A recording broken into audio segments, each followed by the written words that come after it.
Hello friends, आज हम जानेंगे पाचन तंत्र, डाइजेस्टिव सिस्टम। तो पाचन तंत्र को शुरू करने से पहले मैं आशा करती हूँ कि आप कॉपी और पेन लेकर बैठ गए होंगे। अगर नहीं बैठे हैं तो कॉपी और पेन लेकर बैठ जाइए और जो भी इसके इम्पोर्टेंट फैक्ट हैं उनको आप मेरे साथ साथ नोट करिए। अगर आप ऐसा करेंगे, नोट करेंगे उसको साथ साथ, तो आगे आने वाली क्लास में आपको फायदा होगा। चलिए आज शुरू करते हैं। Digestive system. सिस्टम यानी कि तंत्र किसे कहते हैं? तो कई अंग या समूह मिलकर सिस्टम बनाते हैं। जैसे हम कंप्यूटर को एक सिस्टम कहते हैं, तो कंप्यूटर में क्या होता है? सीपीयू, माउस, कीबोर्ड, ये सारी चीजें जुड़ी रहती हैं और जुड़कर क्या बनाती है? एक सिस्टम बनाती है। अब हम जानेंगे पाचन तंत्र क्या है। तो कई तंत्र मिलकर भोजन को पचाने का कार्य करते हैं, इसे हम कहते हैं पाचन तंत्र। अब हम जानेंगे पाचन क्या है।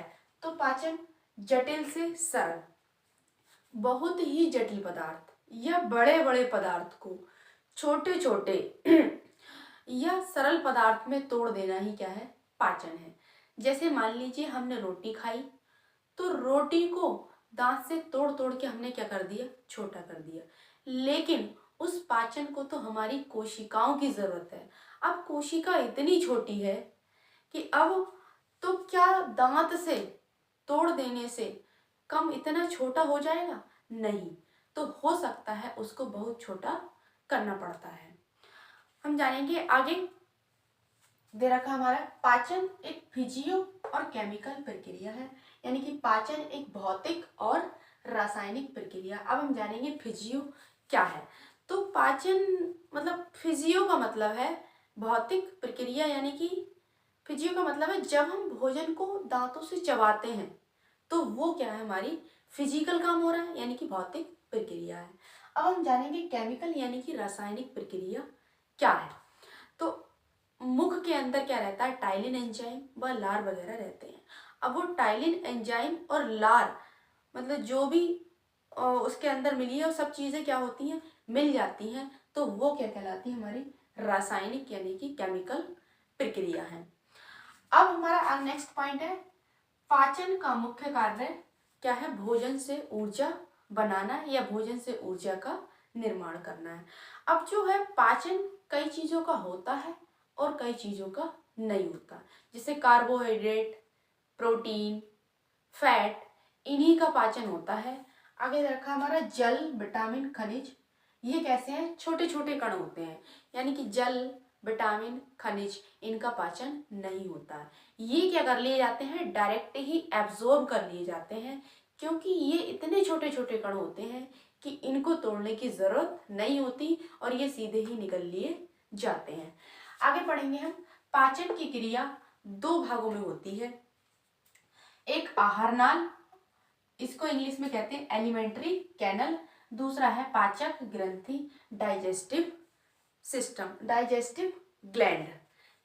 तो अब यहाँ पर देखेंगे ये है हमारी मुख से शुरू हो रही, ये क्या है? हमारी आहार नाल। तो ये नली में जो खाने की नली होती है, जिस रास्ते में पूरा भोजन मतलब घूम रहा होता है, ये आहार जो पूरे रास्ते में घूम रहा होता है, उस पूरे नाल को हम क्या कहते हैं? यहाँ पर जो है भोजन पूरा घूम रहा है, तो इस नाल को क्या कहते हैं? हम आहार नाल कहते हैं। इसमें क्या होता है? भोजन तब तक रहता है जब तक हमारे शरीर में रहता है और तब तक भोजन क्या रहता है? हमारी आहार नाल में रहता है। आगे हम जानेंगे आहार नाल जो होती है, मुख कहाँ से स्टार्ट हो रही है? ये हमारा मुख है और यहाँ से क्या हो रही है? आहार नाल स्टार्ट हो रही है। अब इसमें होता है मुख गुहा। तो गुहा का मतलब क्या होता है? गुहा का मतलब होता है खाली जगह, तभी तो हमारे मुख में क्या रहता है? भोजन रख जाता है। और मुख गुहा से जो नीचे की नली आ रही है इसे कहते हैं हम, यानी कि ये मुख गुहा हो गई, और मुख गुहा से जो नीचे की नली आ रही है इसे हम कहते हैं फूड पाइप यानी कि ग्रास नली। अब इसके बाद खाना कहाँ जाएगा? यानी कि ये मुख गुहा हो गई, ये हमारी ग्रास नली हो गई। इसके बाद भोजन जो जाता है, खाना हमारा अमाशय में जाता है। तो यानी कि इस अमाशय यानी कि पेट में जाता है। इसके बाद में जानेंगे हम पेट या अमाशय के बारे में बाद में जानेंगे। अब हम जानेंगे जो अंदर का पेट होता है उसको कहते हैं अमाशय, और जो बाहर का पेट होता है तो वो कहलाता है हमारा उदर। इसलिए आपने पढ़ा होगा कि लंबोदर किसे कहते हैं, तो गणेश जी को कहते हैं लंबोदर, अर्थात मतलब जिसका बाहर का पेट क्या है, लंबा है, तो उनको कहते हैं लंबोदर, यानी कि गणेश जी को। अब यहाँ ये हो गया अमावस्या हमारा। तो अमावस्या के बाद भोजन जाता है हमारा कहाँ पर, छोटी आंत में। ये हमारा अमावस्या और ये क्या दे रखी है हमारी छोटी आंत, तो इसमें क्या जाएगा, भोजन जाएगा। अब छोटी आंत क्या है, कहने के लिए छोटी है लेकिन सबसे लंबा भाग होता है ये। अब छोटी आंत के बाद भोजन जाता है हमारी बड़ी आंत में। आगे पढ़ेंगे हम नेक्स्ट इसका। अब बड़ी आंत के बाद जो भोजन होगा हमारा वो कहाँ जाता है हमारा, बड़ी आंत के, ये हो गया हमारे बड़ी आंत, और बड़ी आंत के बाद जो भोजन जाएगा हमारा गुदा के द्वारा, यानी कि गुदा को इंग्लिश में एनस कहते हैं, इसके द्वारा भोजन जो है बाहर निकाल दिया जाएगा। अब ये हमारा पूरा हो गया इसमें। अब आएंगे हमारी पाचक ग्रंथियां, यानी कि जो पाचक ग्रंथियां हैं वो साइड साइड से क्या रहती हैं, उसमें जुड़ी रहती हैं। अब मुंह में होती है हमारी लार ग्रंथि, और पेट में होती है जठर ग्रंथि, और पेट की जो दाहिनी ओर है, यानी कि ये हो गया हमारा पेट, और इसके पेट के दाहिनी ओर क्या दे रखा है, लीवर और पित्ताशय दे रखा है। अब जो बाईं ओर होती है, तो बाईं ओर होता है हमारा अग्नाशय। अब ये हो जाएगा आपका बाईं ओर, तो बाईं ओर क्या हो जाएगा आपका अग्नाशय। कुछ ग्रंथियां छोटी आंत के अंदर भी पाई जाती है, ये जो छोटी आंत है, तो कुछ ग्रंथियां कहाँ पाई जाती है, छोटी आंत के अंदर भी, इनको कहते हैं हम आंत्र ग्रंथि। तो पाचन जो होता है इन्हीं सबसे मिलकर करेंगे हम। इसमें जो आहार नाल की लंबाई है वो 32 फीट या 9 मीटर होती है, इसको लिख लेंगे यहाँ पर। आहार नाल की लंबाई, लंबाई कितनी होती है, 32 फीट, और इसको मीटर में देखें तो हो जाएगा या 9 मीटर होती है। अब इसमें आता है हमारा पहला पॉइंट, पढ़ेंगे हम मुख गुहा। नेक्स्ट पढ़ेंगे इसको।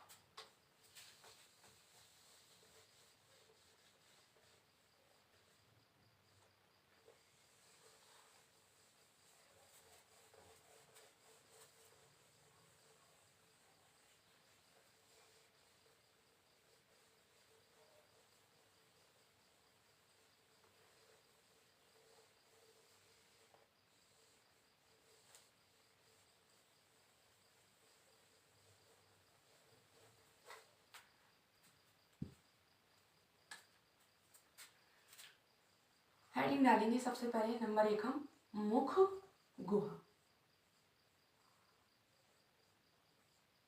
यानी कि जो आहार नाल शुरू होती है वो कहाँ से शुरू होती है, हमारी मुख गुहा से शुरू होती है। और मुख गुहा में जो है 3 जोड़ी लार ग्रंथियां होती है हमारी। कितनी जोड़ी लार ग्रंथियां होती है हमारी, 3 जोड़ी लार ग्रंथियां होती है।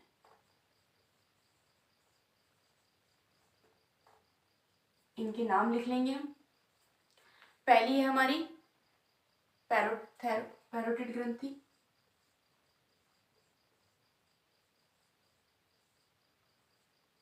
पैरोटिड ग्रंथि। दूसरी हमारी सबली गुडवल,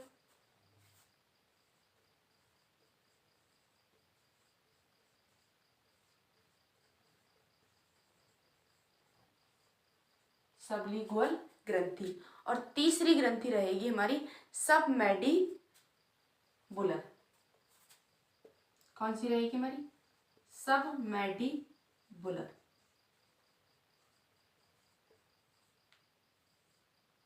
सबमैंडिबुलर ग्रंथि। अब जो पैरोटिड ग्रंथि होती है वो क्या पाई जाती है, सांप में पाई जाती है, और सबसे बड़ी ग्रंथि होती है हमारी पैरोटिड ग्रंथि, जो कि सांप में पाई जाती है। इस पैरोटिड ग्रंथि का काम क्या है, ये पैरोटिड ग्रंथि जहर बनाने का काम करती है। अब यहाँ पर मानव में जो है प्रतिदिन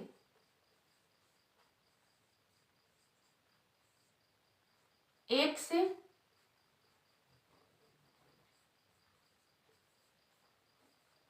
1.5 लीटर लार बनती है। दूसरा होता है हमारा लाइसोजाइम। क्या है हमारा आगे? लाइसोजाइम।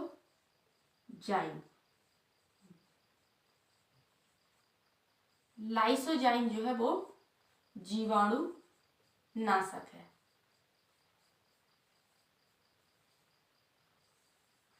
आप देखते हैं कि जो छोटे बच्चे होते हैं कोई भी चीज उठाकर वो अपने क्या कर लेते हैं? मुंह में रख लेते हैं। मतलब कोई भी चीज पड़ी हुई है या वो धूल में या मिट्टी में है तो या उनके हाथ कैसे हैं? धूल मिट्टी में, वो अपने हाथ का कर लेते हैं, अंदर मुंह में ले जाते हैं, तो उनको कोई भी नुकसान क्यों नहीं होता है? तो ये होता है हमारा लाइसोजाइम, जो क्या करता है उनके हाथ से अगर गंदगी जाएगी भी उसके अंदर बच्चे के, तो वो उसको क्या कर देगा? नष्ट कर देगा। अब दूसरा आता है हमारा टाइलिन प्लस डाइस्टेज। क्या आता है हमारा? टाइलिन और डाइस्टेज।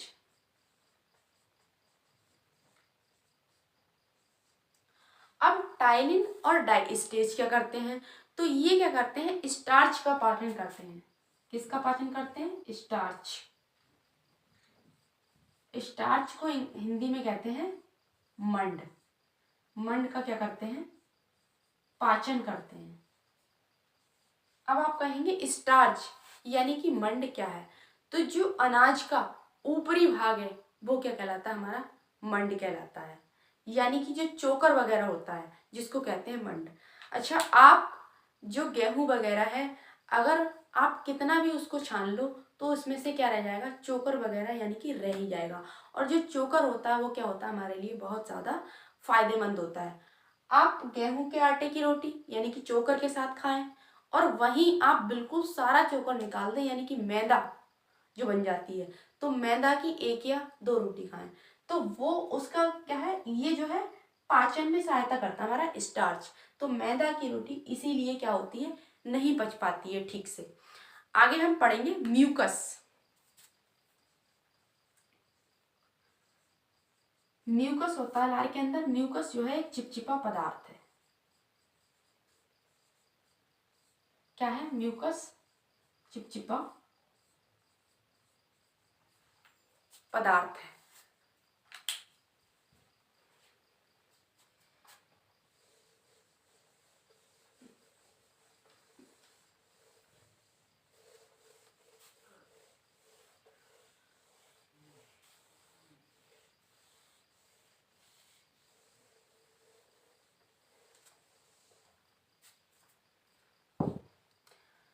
दूसरा जानेंगे हम। नंबर 2 पर हमारी हेडिंग आती है ग्रास नली।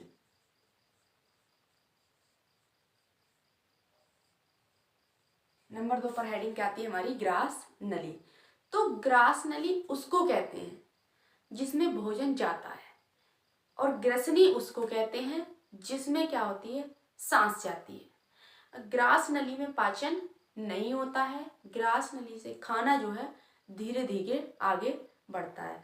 भोजन को धकेलने के लिए आपने एक प्रक्रिया सुनी होगी, क्रमांकुचन, यानी कि भोजन को धकेलने के लिए क्या होता है? क्रमानुकुचन होता है।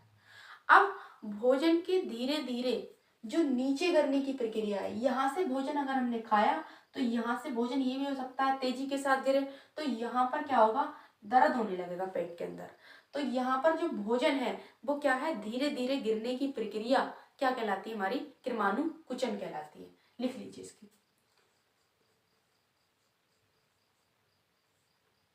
ग्रास नली से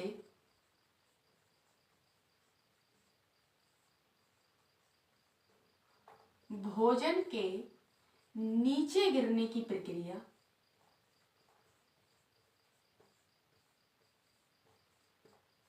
नीचे गिरने की प्रक्रिया क्रमानुकुचन कहलाती है।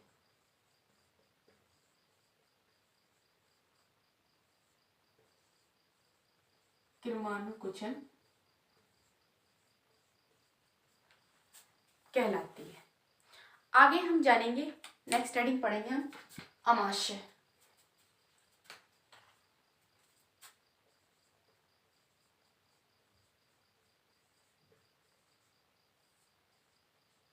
नंबर 3 पर क्या आता है हमारा? अमाशय। तो अमाशय में भोजन जो है 4 घंटे तक रहता है। अब पूछा जाता है कि सबसे देर तक भोजन जो है वो कहाँ रहता है? तो भोजन जो है 4 घंटे तक रहता है। कितनी देर तक रुकता है यहाँ पर भोजन? 4 घंटे तक। कितनी देर तक रुकता है भोजन? 4 घंटे तक। आगे तो अमाशय के क्या होते हैं? 3 भाग होते हैं। अमाशय के तीनों भागों के बारे में हम पढ़ेंगे। अमाशय का पहला भाग हो जाएगा हमारा कार्डियक। पहला भाग है हमारा कार्डियक। अब कार्डियक क्या है? तो जो हृदय का अध्ययन है वो कहलाता है हमारा कार्डियोलॉजी। और ये जो होता है हृदय के मतलब इसका जो अमाशय है, तो अमाशय का क्या है? ये कार्डियक ऊपरी भाग है, तो इसीलिए इसका नाम क्या पड़ गया है? कार्डियक पड़ गया है। और यहाँ पर ही क्या होता है? HCl का भी निर्माण होता है। HCl का निर्माण होता है यहाँ पर। और ये क्या है? जीवाणु नाशी है।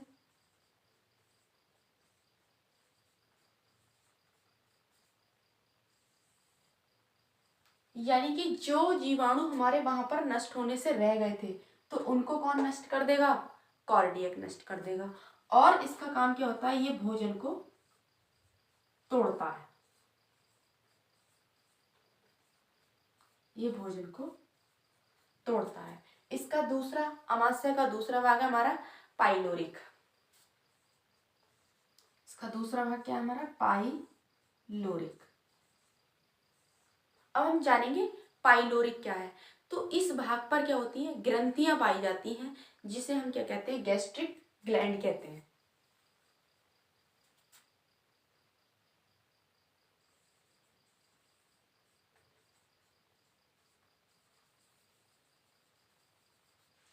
इस पर ग्रंथियां पाई जाती है, इसे क्या कहते हैं? गैस्ट्रिक ग्लैंड कहते हैं। और इसको यानी कि हिंदी में कहते हैं जठर ग्रंथि, जिससे क्या निकलता है? जठर रस निकलता है। आगे जानेंगे नेक्स्ट।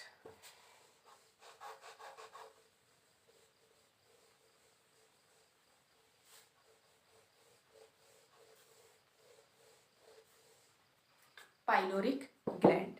तो यहाँ पर जो होता है पाइलोरिक ग्लैंड के अंदर 2 एंजाइम होते हैं हमारे। रेनिन एंजाइम कौन सा होता है? एक हमारा एक रेनिन एंजाइम होता है और दूसरा पेप्सिन एंजाइम होता है। Pepsin enzyme. तो जो रेनिन एंजाइम है वो दूध से दही बनाता है। क्या बनाता है? दूध से दही बनाता है। अब ये जो पेप्सिन एंजाइम है वो क्या करता है? तो पेप्सिन एंजाइम जो है प्रोटीन से पेप्टोन बनाता है। क्या बनाता है हमारा? प्रोटीन से पेप्टोन बनाता है।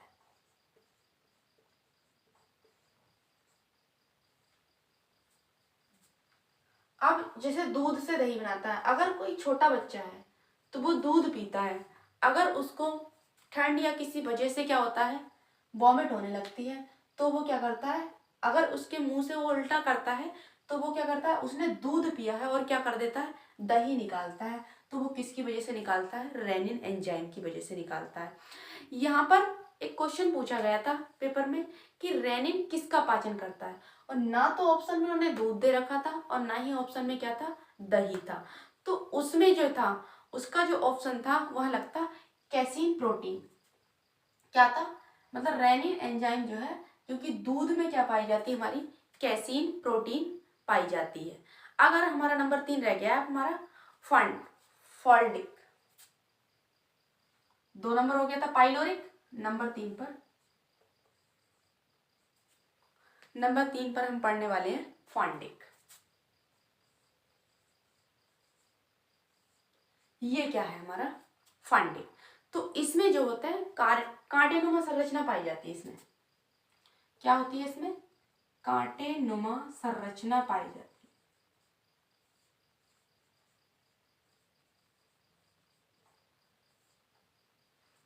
अब ये कांटेनुमा संरचना क्या आती है? जिसको कहते हैं रूजी। एक कांटेनुमा संरचना पाई जाती है, इसको क्या कहते हैं?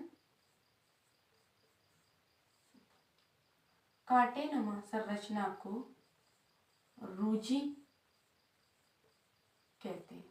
कई बार आपने देखा होगा जब आप भूखे होते हो तो पेट के अंदर क्या होती है? चुभन होती है। वो चुभन जो होती है वो रुचि की वजह से ही होती है। Thank you friends.